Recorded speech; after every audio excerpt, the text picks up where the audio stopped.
Good morning. That's Rotarians. It's such an honor to be here in the Republic of Korea at the 107th Rotary International Convention. I am inspired by the work Rotarians around the world do to promote peace, increase literacy, and especially to ending polio forever.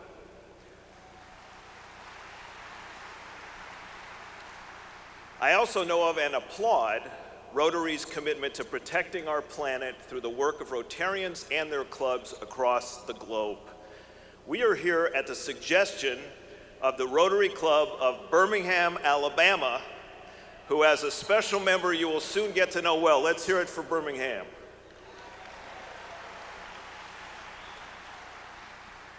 Like Rotary, the National Geographic Society has a long history. We are both more than a century old. And similar to Rotary, we have changed and expanded over time. Through our core belief has never changed. At National Geographic, we believe in the power of science, exploration, education, and storytelling to change the world. Here's how we're sharing that belief in the Republic of Korea. We have enjoyed a relationship with this great country for many years through our magazines, books, educational materials, and the National Geographic Channel.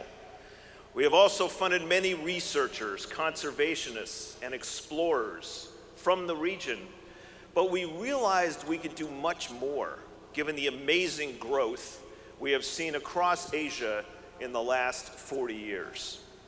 To support that growth last fall, we launched a new project here in Seoul I am very excited about, the National Geographic Science and Exploration Asia.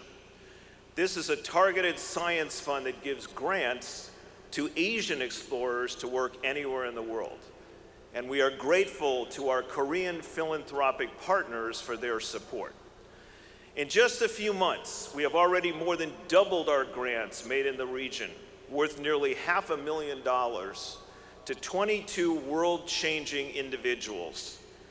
This new fund builds on the nearly 12,000 grants the Society has made since 1888 in various fields, from anthropology and archaeology to astronomy, conservation, paleontology, oceanography, and many more.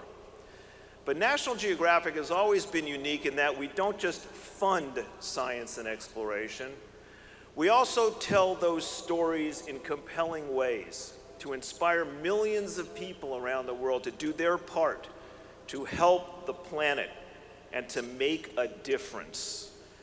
Because our planet needs us now more than ever. Take this beautiful photo by photographer Paul Nicklin.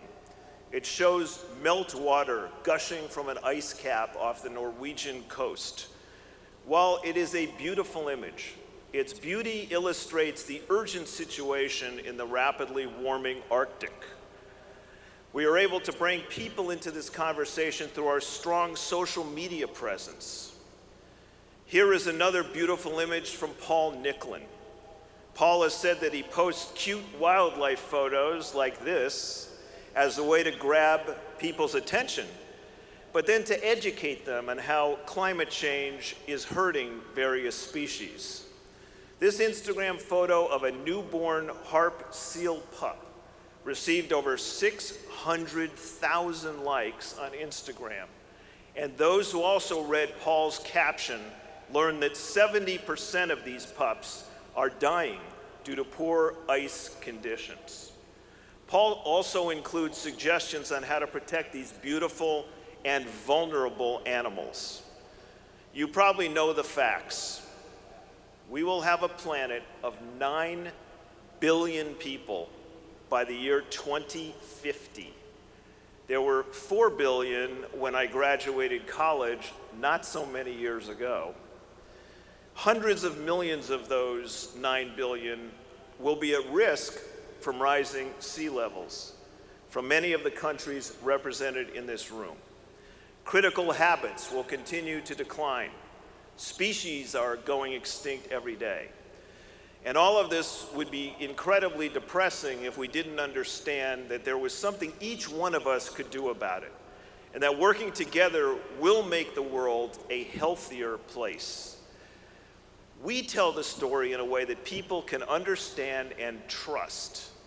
Last November, we brought the story of global warming to the world in the big, bold, and beautifully visual way that only National Geographic can. We created an issue fully devoted to climate change and what we can do as a people to respond to it. It was published around the world in 37 languages. Even giving the urgency the topic provokes, we made sure to include the wonder and the hope. Who has solutions that we can learn from? What species might actually benefit from a warmer Earth? What can each of us do to contribute to a healthier planet? And your communities will decide.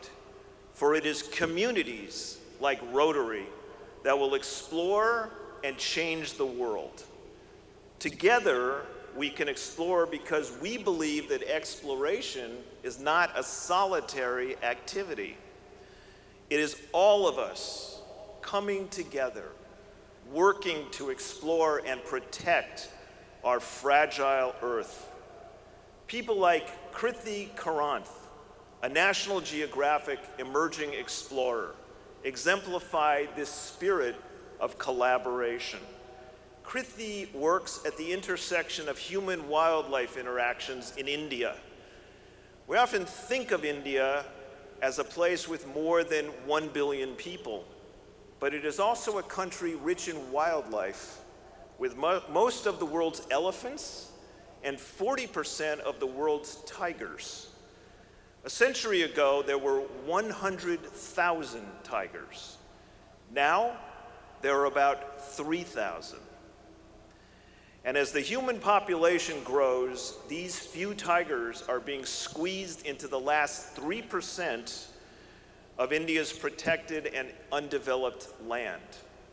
Krithi has recruited hundreds of citizen scientists, people like all of us, to help track tiger movements, report poaching, and monitor illegal trading. Krithi believes that if enough of us get involved, we can work together to protect these great animals. And then there is National Geographic Explorer in Residence, Dr. Enrique Sala. In 2007, Enrique, a marine ecologist, quit his prestigious university professorship because he was, in his words, quote, tired of writing the obituary of the ocean that I love. He saw that only 1% of the ocean was protected, with the rest at risk of permanent damage from overfishing, from pollution, from climate change and species extinctions. He believed that work and people could work together to protect their oceans if they understood how special they were.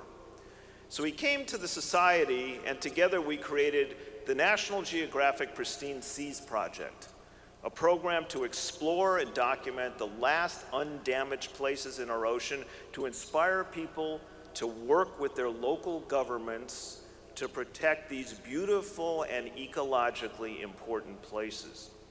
It was a new way of thinking to believe that people can make a difference in supporting the vast ocean.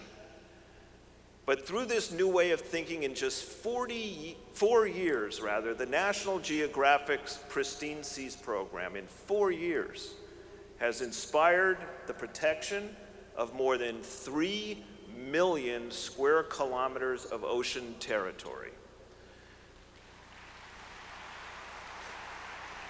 Perhaps the most successful ocean conservation effort in history. But the success doesn't just belong to National Geographic.